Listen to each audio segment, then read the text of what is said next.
Good morning, I'm Doc Heff, and this is Therapeutic Trauma. We always like to start out with the neck, just because that's the first area that we incur much difficulty in our youth. And so you can lay down on the ground, roll this back and forth, take it all the way around. And everything we do 360, so all the way around the body. So you take it. Now you can lighten the load to where you hardly have any pressure on there. Work it around, and if you find a sore spot, try to articulate through a full range of motion at every point along the way. You want to work all these spots for about a minute until you feel comfortable, like you've worked everywhere you have skin, so you don't miss anything. So after the neck, we roll down to the shoulder. We do this, what we call windmills. I like to lay on my side with my right leg forward and my bottom leg forward and my top leg back for support. You can pivot through. Now, I'm just laying on this, but if you want to increase the amount of resistance that you're working with, you can pick your body up like that and work it like this. And we're isolating the point of insertion of the deltoid muscles. Come over the shoulder. Now, this is a big one. So you want to work, this is an important one anyway, you want to work just underneath on the back side of the tricep where it comes across and goes into the body, and then you want to work on the outside portion of the scapula, the outside blade of your scapula, which means spade or trowel shaped. And right in here is teres minor, and it's right along this ridge right here.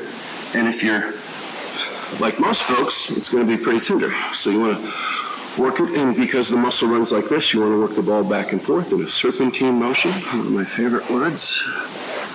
And then you're going to reach into the back seat, work the front of the deltoids. And then you just take your arm all the way around. Go both directions.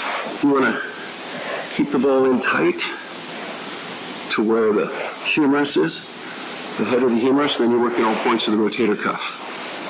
We do that with both shoulders, and then the next thing we do is we work up and down through the upper section of the chest, so armpit to armpit, working everything like this. Now, you can remain on the ground if you want to, and lighten the load. And I'm using a medicine ball, but I've been doing this a long time, so if you'd rather use like a basketball, you can decrease the pressure to make it tolerable. You can even do it on your bed. Don't fall off and hurt yourself. So we work this, rib cage to rib cage, all the way, armpit to armpit, all the way around. Take your time, nice and smooth. Just basically wobbling every direction, and then we work the lower rib cage. And when we do that, we want to work this section just underneath the sternum. You want to kind of start off like this, in like cobra pose or sunrise salutation. You want to look up and really let those arms stretch. And the goal is to try to open up and stretch this whole area. Through here, in the morning you might work up, or any time of day, you might work up some nice belches, which is always better out than in.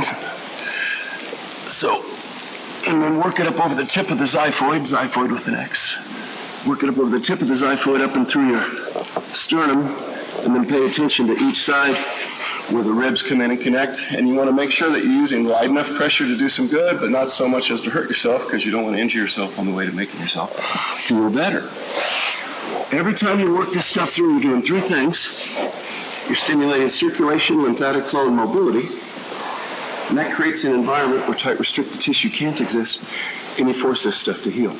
You continue to do it, and you force it to age more gracefully, which is, we're all aging, you just want to do it well, right? So, you take that all the way around, and now we're going to work everything below the rib cage and above the pelvis. So all the soft stuff. And you're going to take your time. And if you need to put your feet down to start with, that's totally fine. And it'll take you a little time to get comfortable with some of these moves, but it's all stuff that you did as a toddler, and we never should have stopped. And everything we do both directions. So we want to work everything below the ribs and above the pelvis. Then you want to work, come down, we're going to work the hips. And just like we did with the shoulders, we're going to do 360s, windmills. You're going to take them like this, Take the leg around. Keep it tight in your groin. You're working around just like we were working around the head of the humerus. Now we're working around the head of the femur. We'll work this stuff like that in both directions. And then after you've done that for about a minute or so, switch legs and do the other side. And now we're going to work up and down the hamstrings and the adductors, the hip flexors, and the abductors. So you want to work this stuff like this, or you can come up and sit on it, grab your foot, work it like a hurdler stretch, take it to the outside, take it to the front. You can switch legs, work it to the outside of the leg, or you can stay on the ground. You just want to work with whatever you can do until you can do more. When we work down below the knee, I like to work the calf muscles with a Indian club and put it right in the bend of the knee, and I sit back on it because that helps open up the knee because I'm trapping a piece of wood in there. Now, you can also use your ankle if you don't have a wooden dowel or rolling pin, and then you want to strip down the calf muscles all the way down to your heel.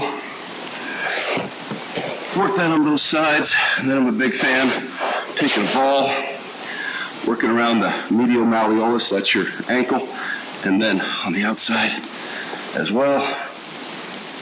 We want to do the same thing with our hands and liberate that stuff. Work both sides. With your forearm, you can work it like this. You can get your body up on it, load it as much as you want.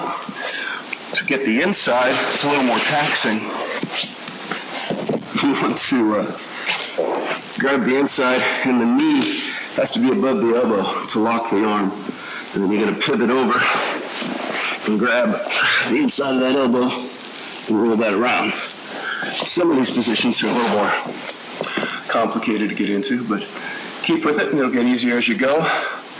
Do this every day and you secure a better path for yourself. This has been Therapeutic Trauma with Doc Cap. Have a great day.